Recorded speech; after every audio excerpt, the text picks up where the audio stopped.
Bismillahirrahmanirrahim. Assalamualaikum warahmatullahi wabarakatuh. Alhamdulillahirrahmanirrahim.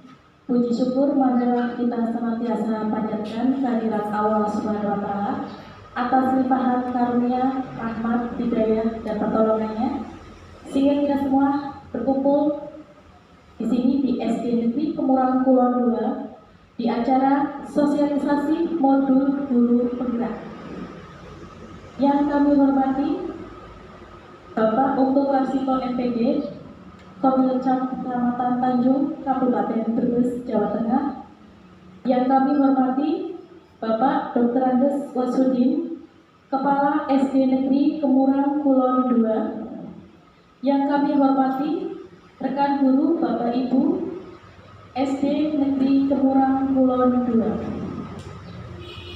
Perkenalkan, saya Yeni Fitriani SPDSD CGT Angkatan 4 Kabupaten Brebes. Bapak Ibu yang kami hormati, sebelum memasuki acara, marilah kita buka acara ini dengan bacaan basmalah bersama-sama. Bismillahirrahmanirrahim. Memasuki acara selanjutnya adalah sambutan yang pertama kepada Bapak Dr. Andes Wasudin. Kami silakan.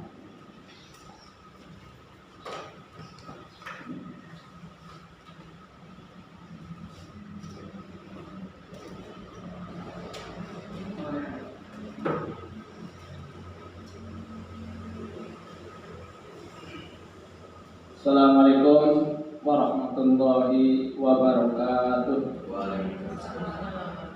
Alhamdulillahirabbil alamin. Wassalatu wassalamu ala asyrafil anbiya'i wal mursalin. Ni'matil imani wal islami. Asyhadu an la ilaha illallah wa asyhadu anna Muhammadar rasulullah.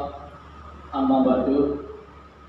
Yang terhormat Bapak Komilcam Tanjung, Bapak Dr. Andes Ungtul Warsito MPD, yang terhormat rekan-rekan guru SD Kemurahan Kulon 2 yang saya hormati.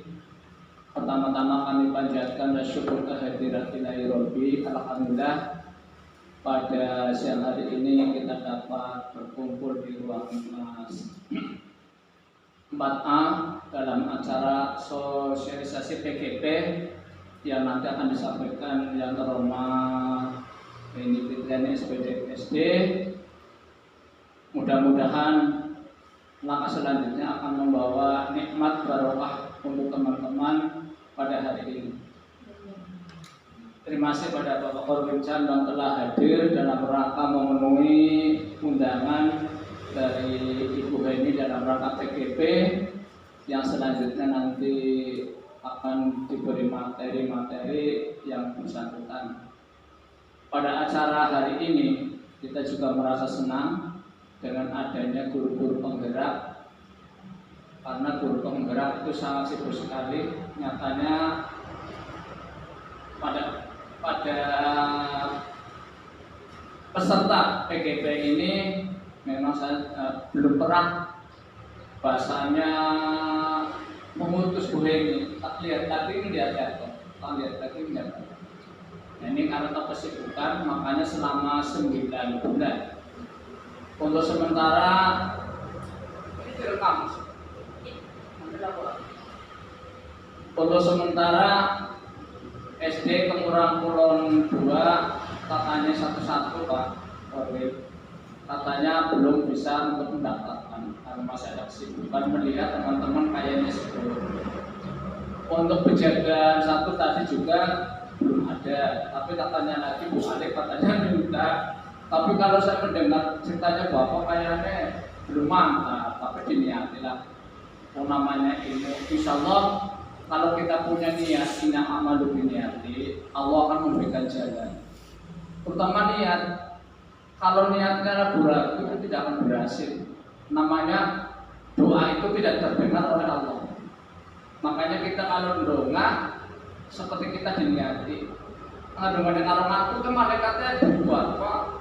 kontak bayar rezeki jebule sindungan lagi ngantuk balik mana. Nah, ini makanya kita kalau berdoa terutama malam ini juga harus sama-sama ngantuk. Itu ada laporannya.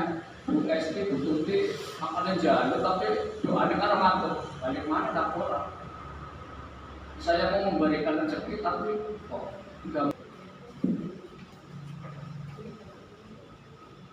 Bismillahirrahmanirrahim. Assalamualaikum warahmatullahi wabarakatuh.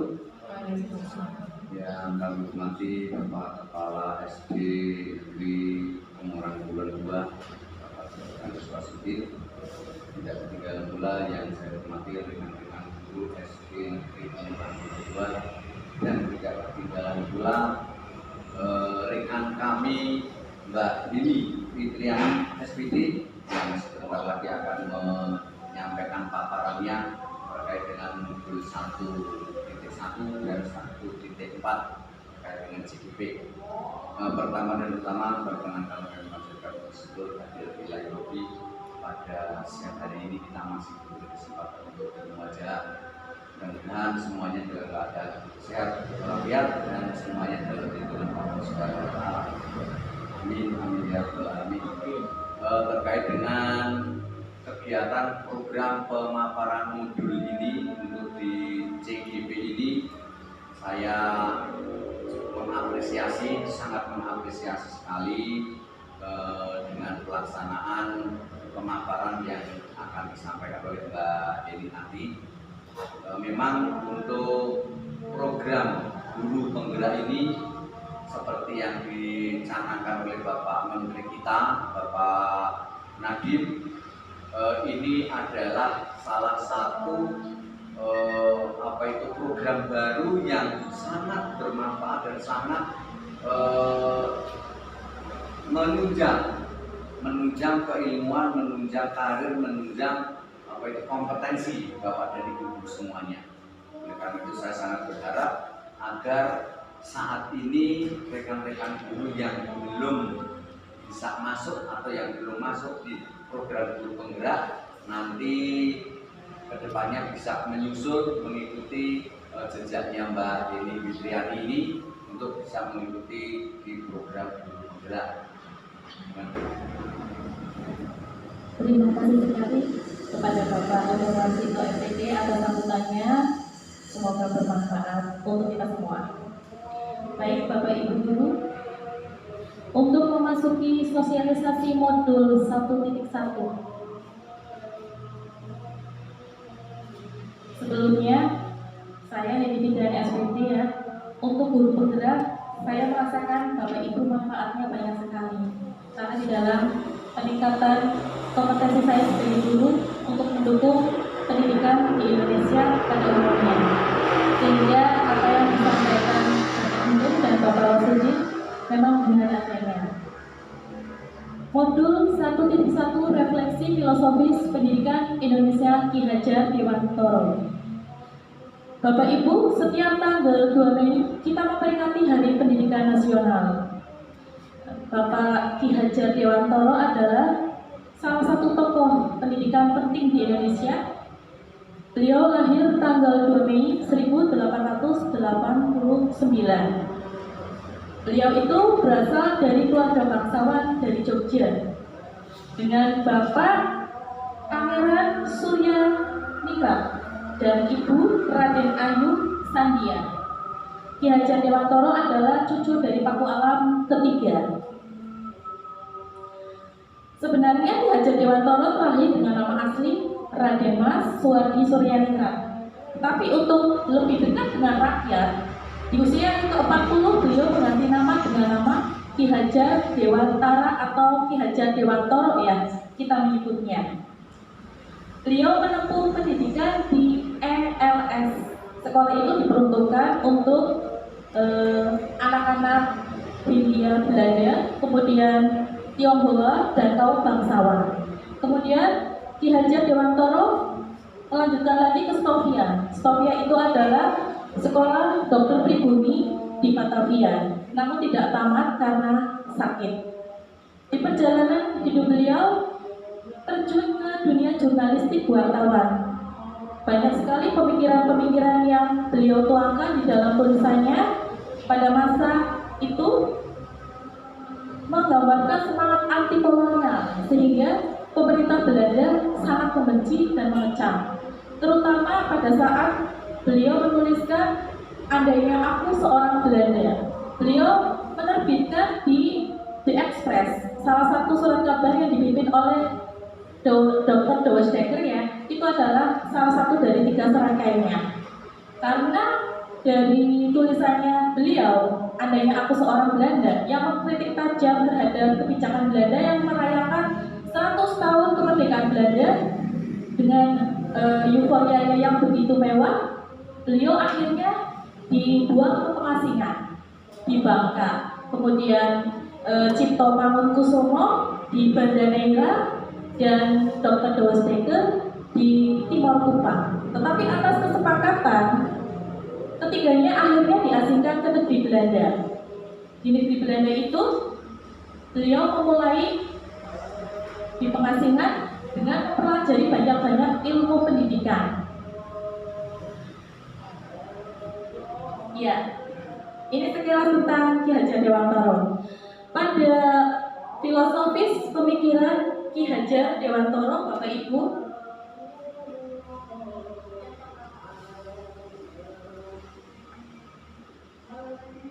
bahwa pendidikan adalah memberikan tuntunan terhadap segala kekuatan kodrat yang dimiliki anak agar ia mampu mencapai keselamatan dan kebahagiaan yang setinggi-tingginya, baik sebagai manusia dan anggota masyarakat.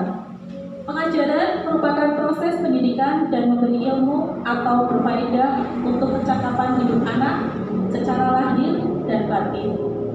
Jadi antara pendidikan dan pengajaran ini merupakan suatu hal yang sangat berhubungan erat. Pendidikan adalah tempat bersemainya benih-benih kebudayaan dalam masyarakat. Ki Hajar Dewantara atau KHD memiliki keyakinan bahwa untuk menciptakan manusia yang beradab, maka pendidikan adalah salah satu kunci utama untuk mencapainya. Jadi, ketika pendidikan Indonesia sekarang dengan zaman dulu jelas sekali berbeda. Dengan pemikiran beliau, maka Indonesia mengalami kemajuan pendidikan seperti sekarang. Kemudian dasar-dasar pendidikan.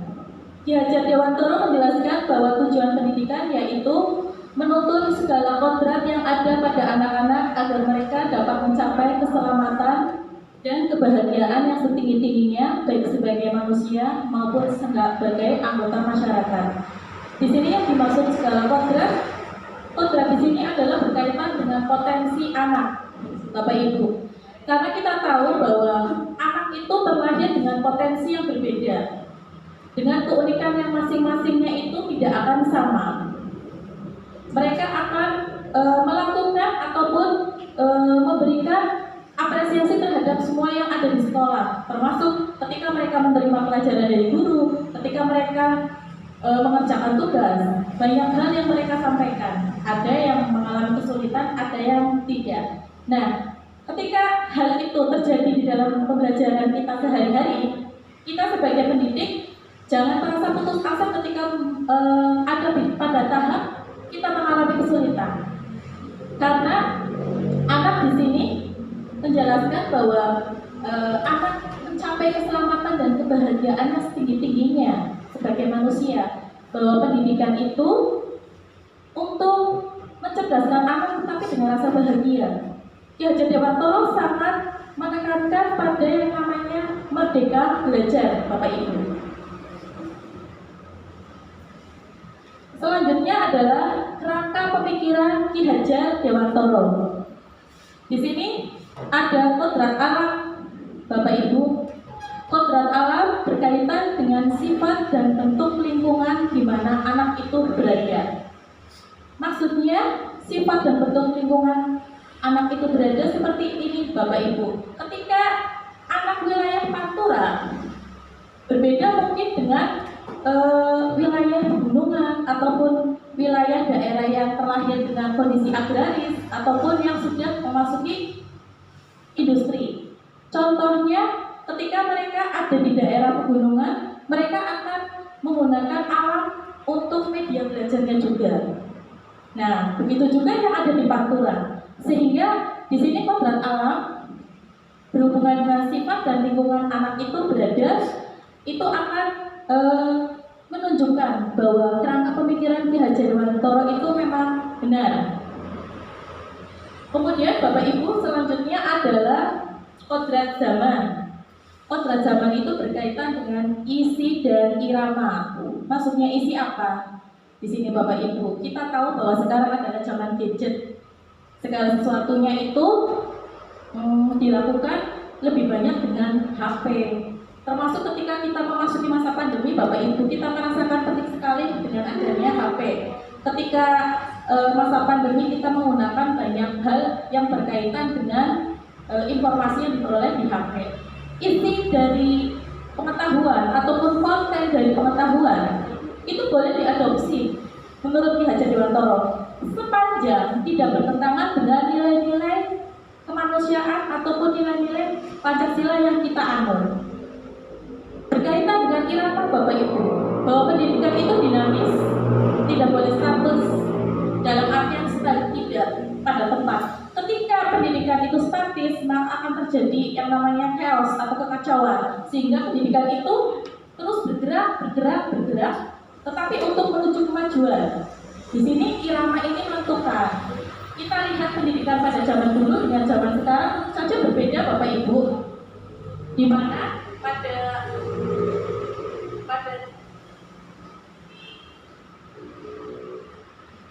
pada zaman dulu itu pendidikan hanya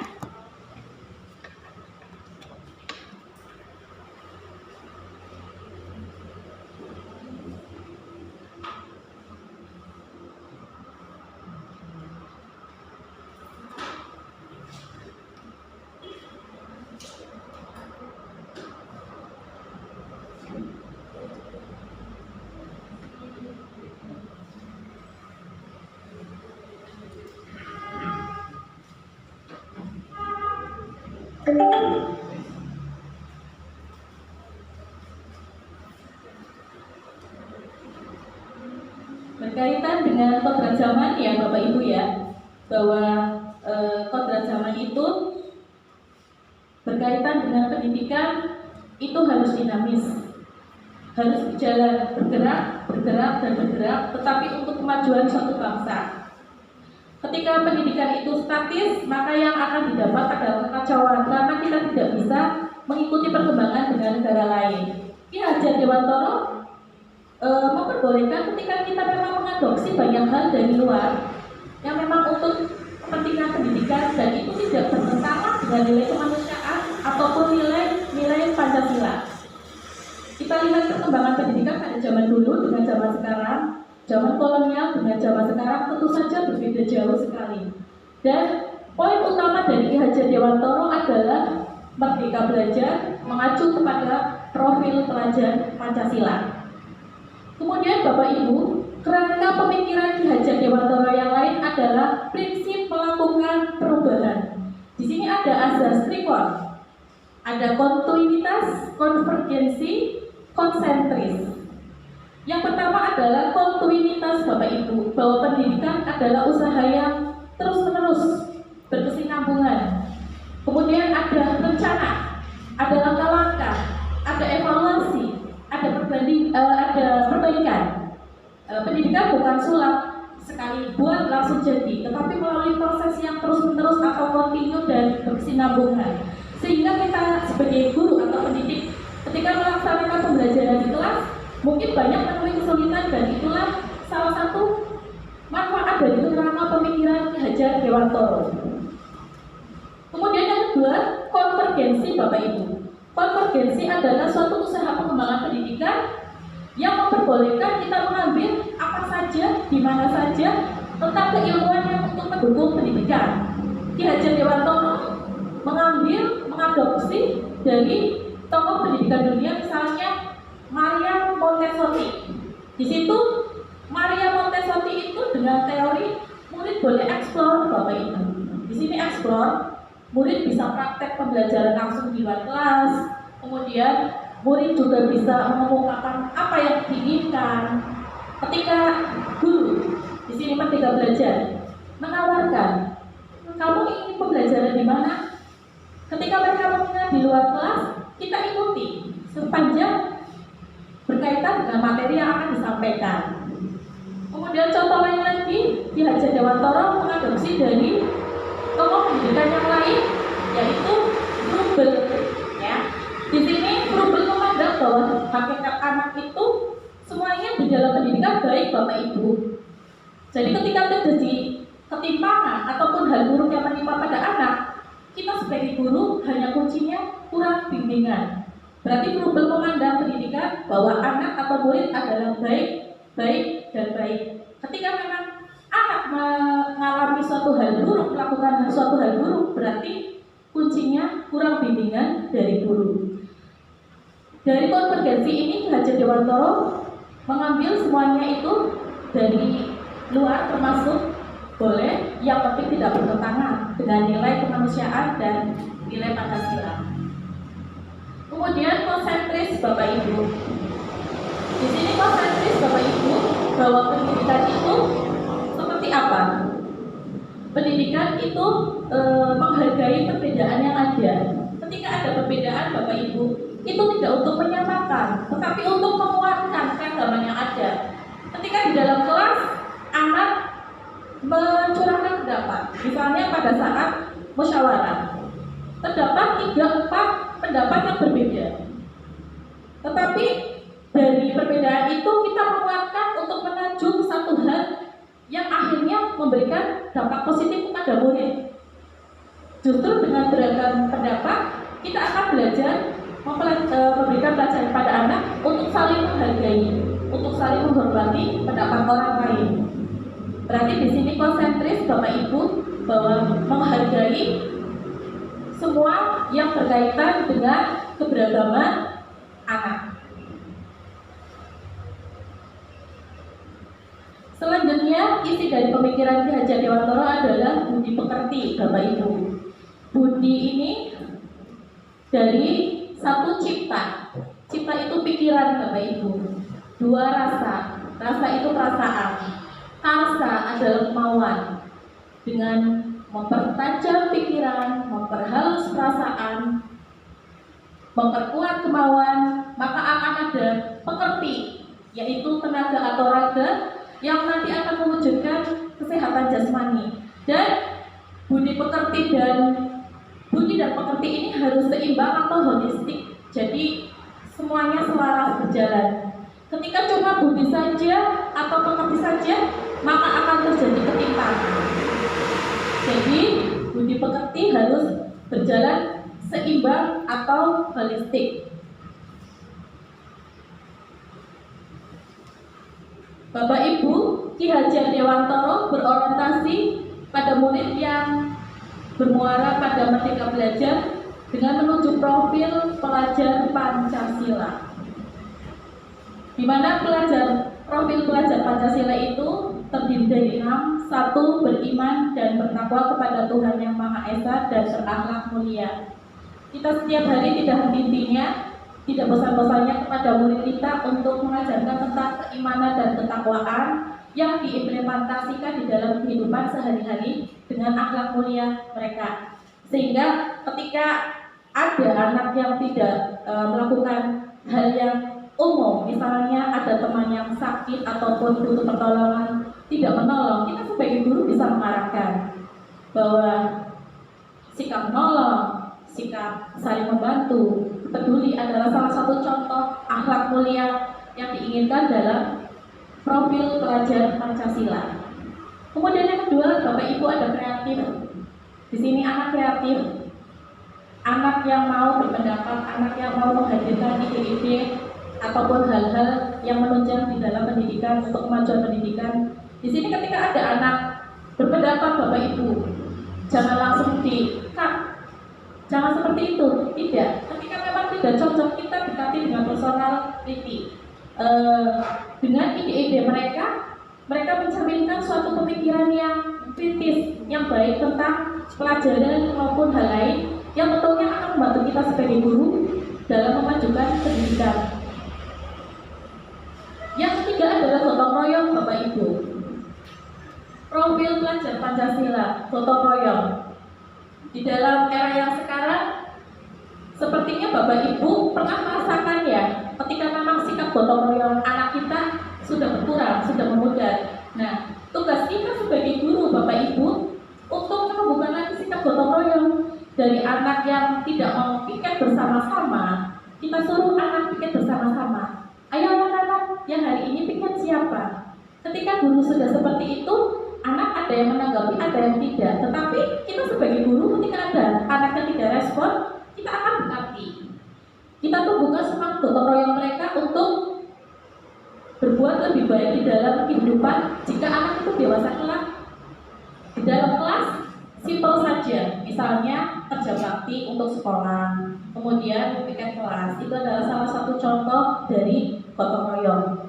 Kemudian berkebinekaan global Bapak Ibu, bineka tunggal ika, beraneka ragam, walaupun berbeda-beda tetapi tetap satu. Di dalam keanekaragaman yang dimiliki yang ada di sekitar, anak untuk memiliki pemahaman untuk menghargai perbedaan yang ada, tidak malah untuk memusuhi ketika ada perbedaan.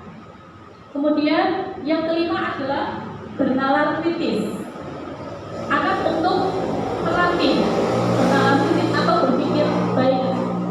Ketika guru menyampaikan pelajaran, mungkin ada soal yang perlu ditanyakan atau penjelasan yang kurang. Anak itu dipancing supaya mengemukakan pertanyaan ataupun pendapat. Nah, bernalar kritis ini merupakan salah satu ciri dari profil pelajar Pancasila seperti yang diinginkan oleh Ki Hajar Dewantoro. Ada yang keenam, mandiri. Mandiri Bapak Ibu, di sini anak dilatih untuk bersikap mandiri, tidak bergantung pada orang lain dan mengerjakan segala sesuatu dengan kemampuannya sendiri, tentu saja dengan bimbingan kita sebagai guru. Kerangka filosofis Merdeka Belajar dengan tujuan utama yaitu pelajar Pancasila merupakan pelajar sepanjang hayat yang memiliki kompetensi global dan berperilaku sesuai dengan nilai-nilai Pancasila. Begitu Bapak Ibu untuk profil pelajar Pancasila. Bapak Ibu, sekarang kita memasuki modul 14 budaya positif.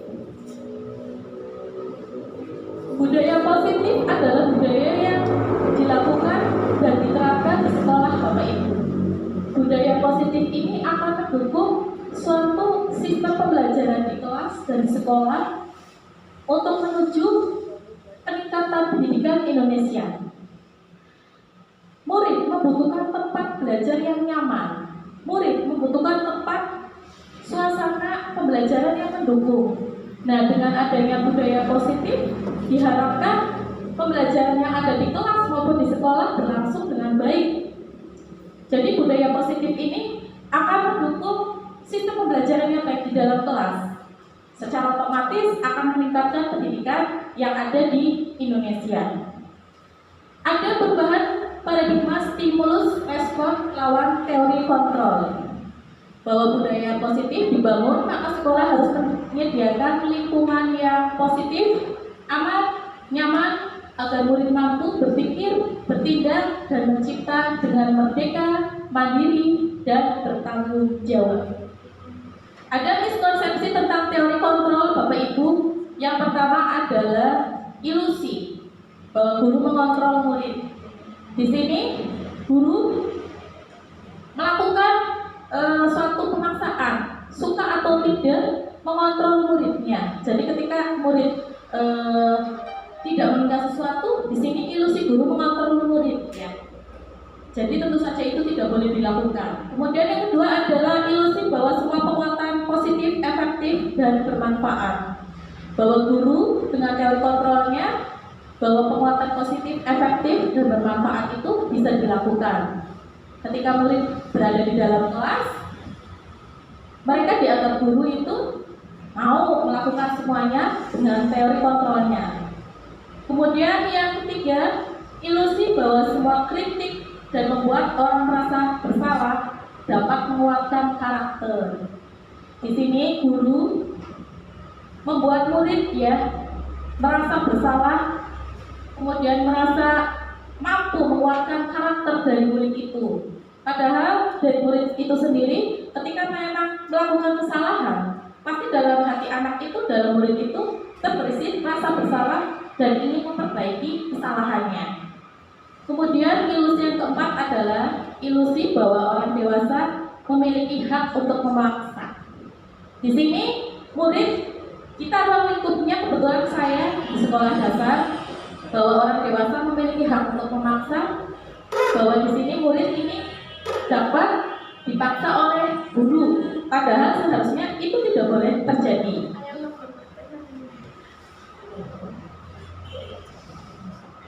Kemudian selanjutnya berhubungan dengan budaya positif adalah arti disiplin dan tingginya motivasi perilaku manusia.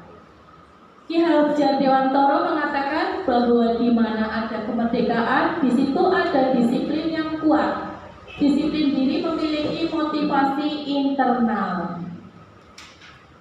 Kemerdekaan di sini disiplin yang kuat, Bapak Ibu. Disiplin memiliki motivasi internal.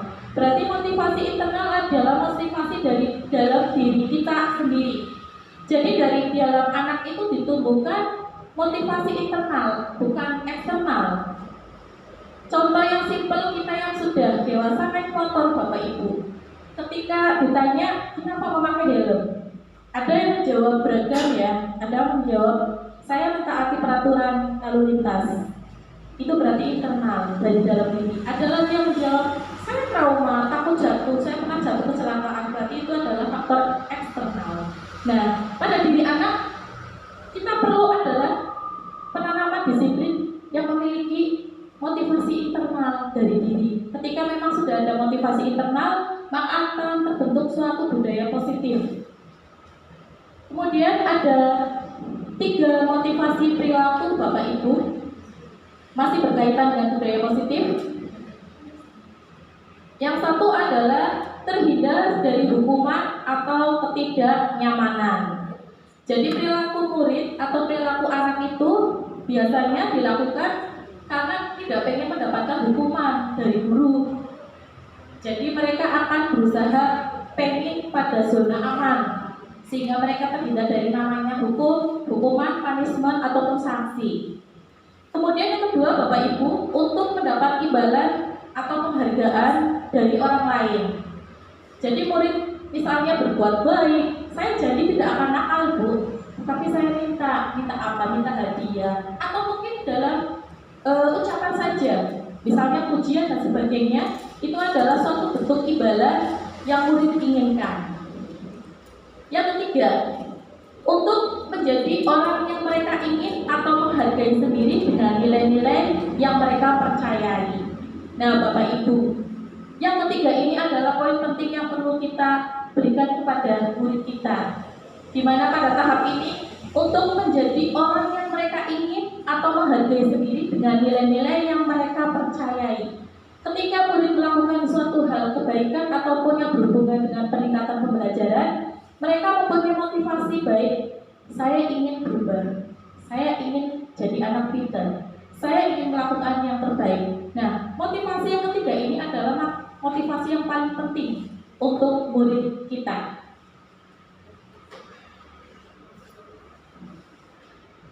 Selanjutnya, Bapak Ibu, keyakinan, kelas, hukuman, dan penghargaan.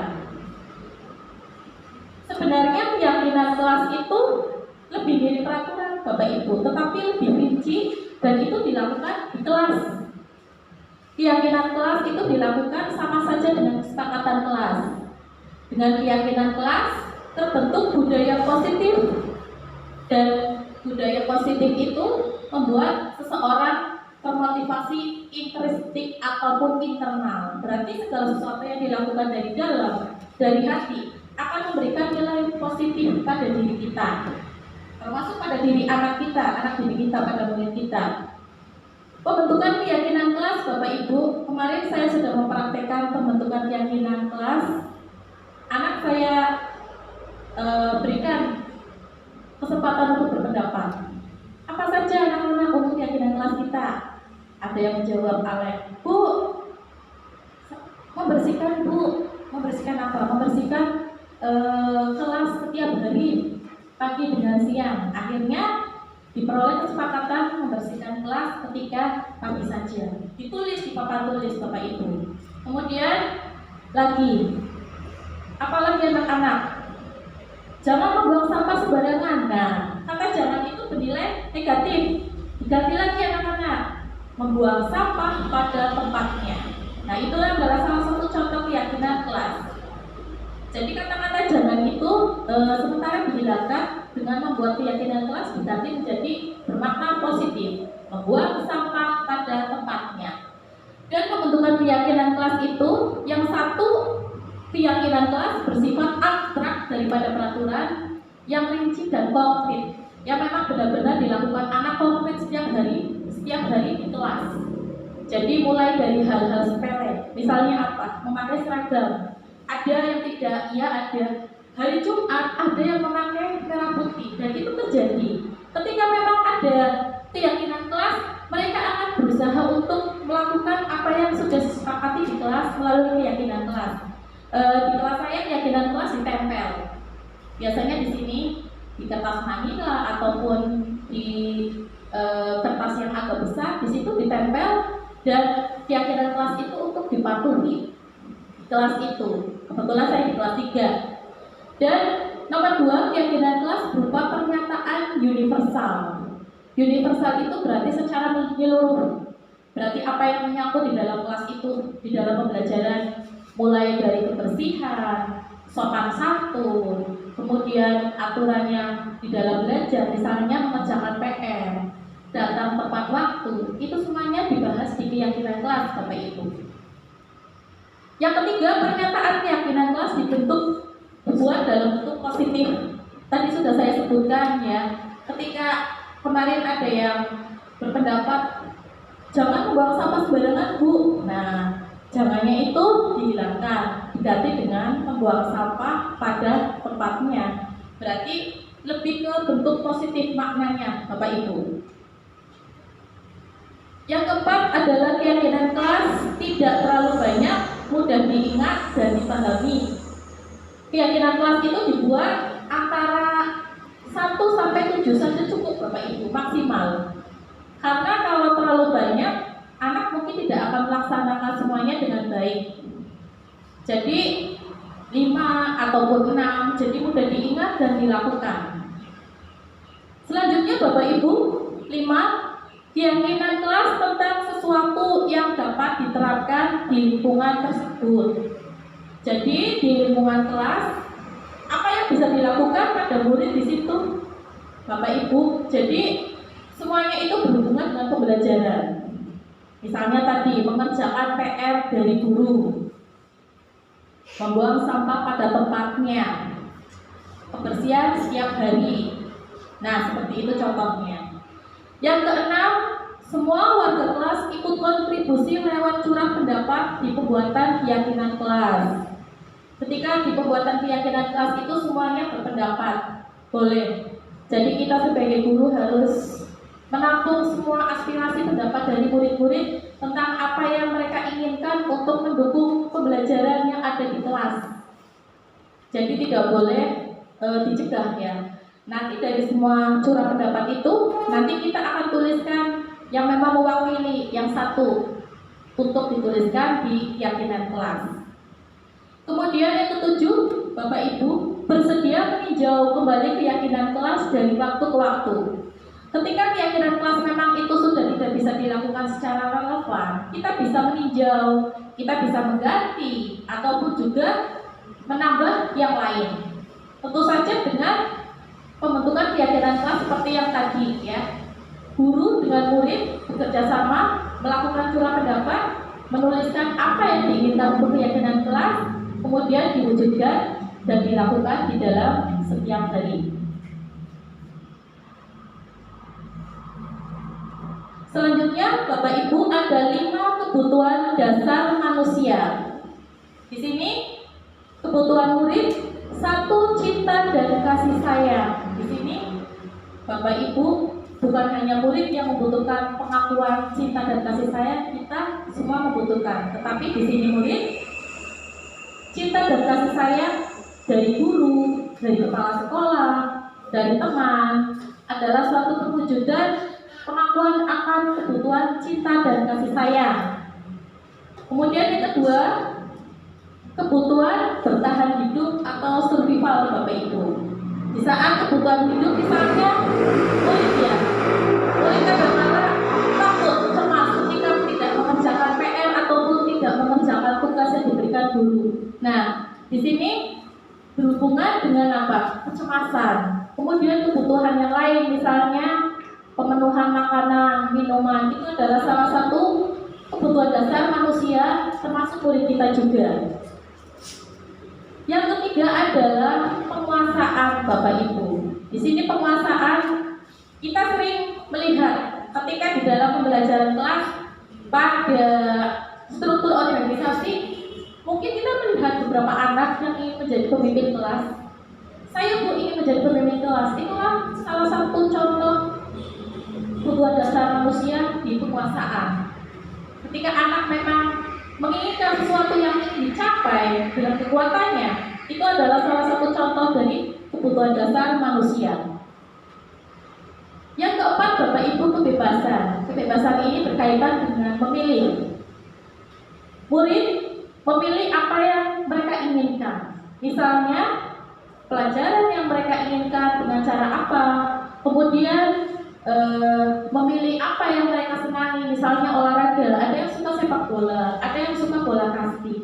Di sini kebutuhan kebebasan salah satu kebutuhan dasar yang ada pada manusia. Yang kelima adalah kesenangan Bapak Ibu. Kesenangan berarti berkaitan dengan kebahagiaan. Di sini anak memiliki kebahagiaan atau kesenangan tertentu, misalnya mendapatkan nilai yang baik, kemudian mendapatkan apa yang mereka inginkan. Misalnya di dalam permainan anak tersebut menang. Di sini kebutuhan kesenangan. Atau mungkin malah ada yang negatif, misalnya menjahili teman. Saat menjahili teman ada rasa kepuasan ataupun kesenangan. Itu memang terjadi pada murid kita, anak didik kita, Bapak Ibu. Selanjutnya adalah 5 posisi kontrol. Di sini ada penghukum. Jadi ketika anak melakukan kesalahan, kita menghukum. Hukum bisa berupa fisik maupun bisa berupa ucapan yang akan menimbulkan psikis anak kita drop. Di sini hukuman misalnya tidak mengerjakan PR, disuruh berdiri di luar selama 2 jam. Ataupun anak akan diberi suatu hukuman yang berupa ucapan sehingga teman lain akan mengejek. Nah, membuat psikis anak itu drop. Itu adalah salah satu 5 posisi kontrol. Kemudian yang kedua adalah membuat orang merasa bersalah. Biasanya pada posisi ini anak murid kita melakukan kesalahan, guru akan memanggil. Kemudian pada suasana yang tenang, hening, anak biasanya ditanya, sebenarnya apa sih yang sudah kamu lakukan? Kenapa kamu melakukan seperti itu? Nah, anak akan merasa terpanggil hatinya, karena dari hati ke hati guru dengan murid itu menanyakan apa yang terjadi, kenapa masalah itu terjadi, dan bagaimana masalah itu terjadi. Kemudian yang ketiga, Bapak Ibu, guru memposisikan sebagai teman. Teman dalam artian di sini, Bapak Ibu, bahwa ketika anak melakukan kesalahan, kita bersikap sebagai teman. Misalnya memanggil anak itu, kemudian kita memberikan binaan-bimbingan melalui candaan atau gurauan. Tetapi bermuara nanti pada bimbingan atau binaan guru kepada murid. Kemudian yang keempat adalah monitor atau pemantau. Jadi guru di sini mengawasi murid mana saja yang melakukan kesalahan. Jadi guru lebih bersifat sebagai pengawas. Dan yang terakhir adalah manajer, Bapak Ibu. Nah, posisi manajer ini posisi yang harus dimiliki Jadi kita di posisi manajer ini kita memimpin murid, kita membina, memberikan bimbingan, kemudian memberikan solusi ketika mereka melakukan kesalahan ataupun mendapat kesulitan di dalam kelas. Posisi manajer ini adalah posisi yang kita harapkan sebagai guru terhadap anak didik kita. Bapak Ibu, segitiga restitusi. Segitiga restitusi akan membantu murid untuk mempunyai tujuan menuju disiplin positif dan memulihkan diri setelah bersalah. Di dalam pembelajaran di kelas, sangat banyak sekali terjadi masalah. Anak tidak mengerjakan PR, anak membuat keributan, anak berkelahi. Pada saat inilah kolaborasi antara guru dan murid sangat penting melalui segitiga restitusi. Ketika segitiga restitusi ini dijalankan, kita mengharapkan suatu solusi yang baik. Dan ciri-ciri restitusi ini yang pertama, restitusi bukan untuk menebus kesalahan, tapi belajar dari kesalahan. Murid ketika salah, kita jangan menjudge, langsung memvonis, tetapi kita pelan-pelan memberikan advice, nasihat, bimbingan. Guru membimbing kepada murid mereka untuk belajar dari kesalahan, untuk tidak mengulanginya lagi, tetapi bukan menebus kesalahan. Di sini ada perbedaan antara menebus kesalahan dengan belajar kesalahan, sangat berbeda sekali. Dan untuk murid sangat baik sekali ketika kita memberikan bimbingan untuk lebih mengarah ke belajar dari kesalahan. Kemudian yang kedua, Bapak Ibu, restitusi memperbaiki hubungan. Di dalam hal ini ketika anak ataupun murid di kelas melakukan kesalahan, di sini suatu hubungan itu akan biasanya terganggu.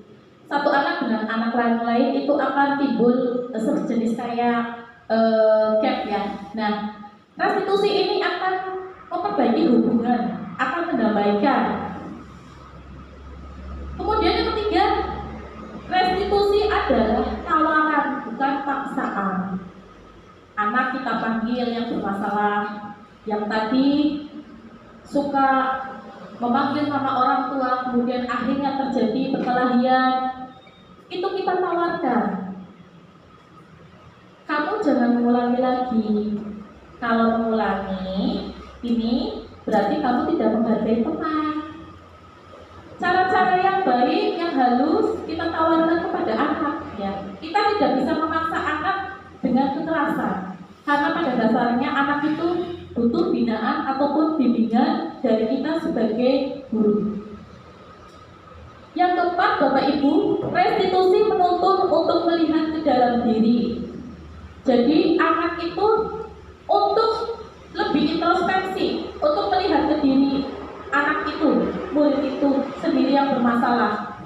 Oh, ternyata Bapak Ibu sudah memberikan binaan kepada saya tetap nakal. Nah, anak itu akan introspeksi, melihat diri sendiri, sehingga restitusi di situ akan berjalan. Kita sebagai guru memfasilitasi untuk solusi yang ditempuh ketika ada anak mengalami ataupun melakukan kesalahan. Yang kelima, Bapak Ibu, restitusi mencari kebutuhan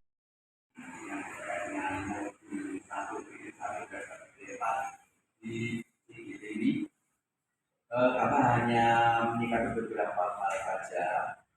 Antara yang satu, pada umumnya dalam penampilan atau pelaksanaan pemaparan Mbak Fitri sudah bagus, suara sudah cukup keras, penyampaiannya, kemudian terkait dengan apa itu peralatan juga sudah bagus. Hanya perlu menyampaikan sedikit.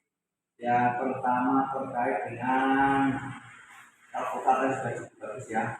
Hanya mungkin perlu sedikit penguasaan apa itu ruang atau penguasaan background. Jadi depan karena ada pemaparan lagi, kalau bisa Mbak Beni tidak hanya di sini toh.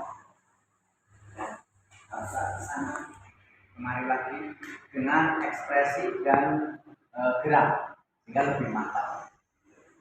karena itu diperlukan ini apa itu peralatan. Jadi kalau itu nanti terbatasan ini, ya terbatasan ini, sehingga perlu disiapkan. Kalau mungkin kalau ini nggak bisa, memang nggak terbatas sih. Sehingga mau pakai ini aja, pakai apa beris. Nah, bisa. Di sini kan nggak di SD kurang terus, wah bisa dimanfaatkan. Sehingga nanti suatu saat Mbak ini bisa belakang. Nah, kemudian juga mungkin bila perlu dengan menggunakan pointer, sehingga lebih inilah lebih pede. Sehingga ketika nanti kalau ini nanti masuk di ranah penilaian dalam CGP itu wah meyakinkan. Oke. Kemudian juga yang lainnya perlu ini kalau tadi apa ya penyampaiannya cukup tidak terlalu cepat tapi juga tidak terlalu lambat, sudah cepat tapi sudah seperti itu ya. Ini waktunya berapa tadi ya? 1 jam ini sudah lebih ya? Sudah. Ya, apa sih kan nanti perlu diminit lagi ya. Kemudian kita lihat dari slide tadi, ini kalau kita lihat dari modul 1, modul 2 ini kan kita mengacu pada sistem pembelajaran diajar dengan pro.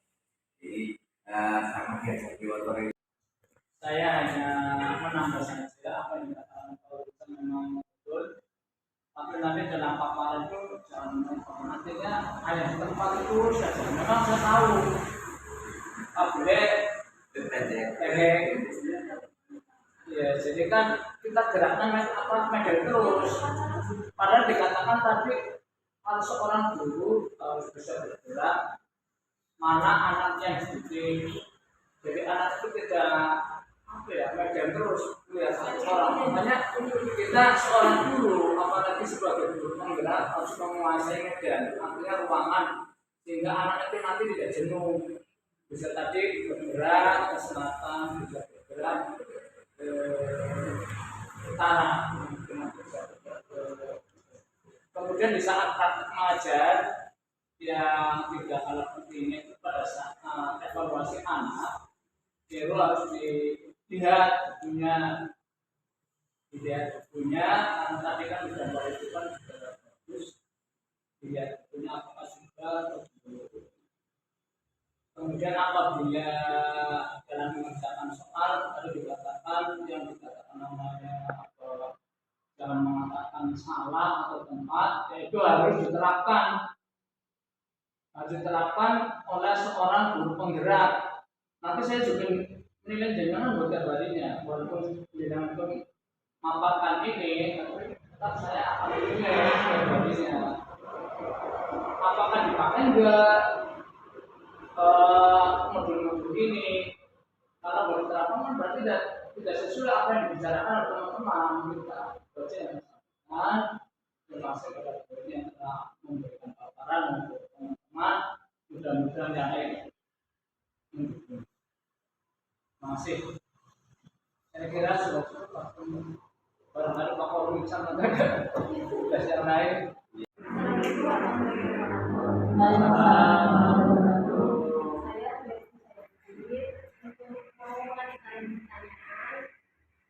Tadi disinggung tentang merdeka belajar. Saya ingin bertanyakan bagaimana penerapan merdeka belajar di sekolah, khususnya di dalam. Terima kasih Ibu Wien. Perkenalkan, nama saya Fiai Romantika. Saya ingin bertanya dari 5 posisi kontrol manakah yang paling tepat untuk guru dalam menerapkan budaya positif.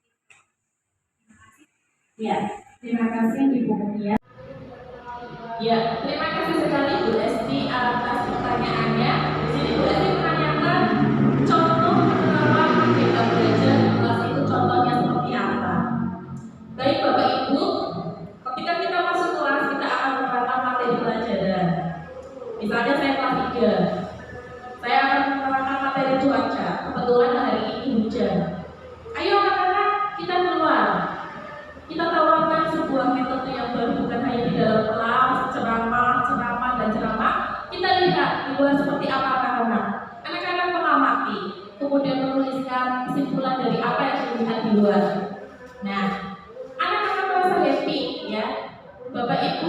di dalam Merdeka Belajar ini guru harus kreatif, menerapkan metode, tidak hanya monoton.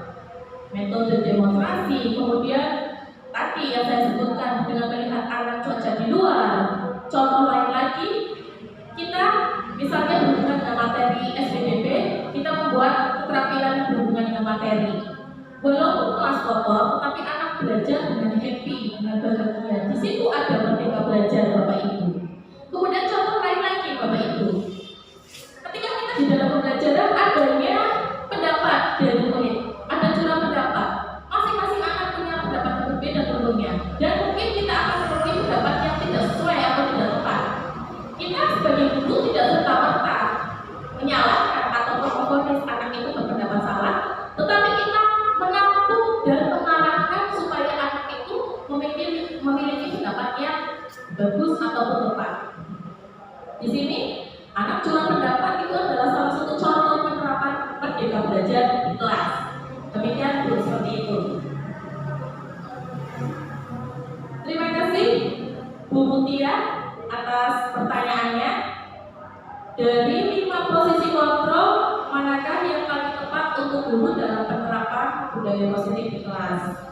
Baik Bapak Ibu, untuk penerapan budaya positif di kelas, kita sebagai guru ada di posisi manajer yang paling tepat, di mana pada posisi manajer ini guru berperan untuk membina, membimbing, mengarahkan murid yang melakukan kesalahan untuk memperbaiki kesalahannya lagi, untuk memperbaiki kesalahan maksudnya dan tidak mengulanginya lagi.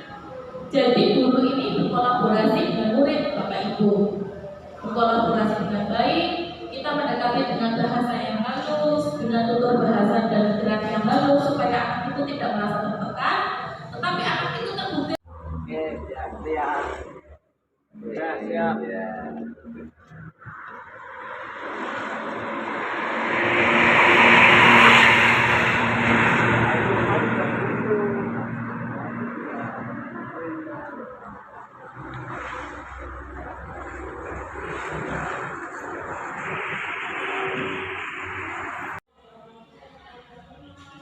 Assalamualaikum warahmatullahi wabarakatuh.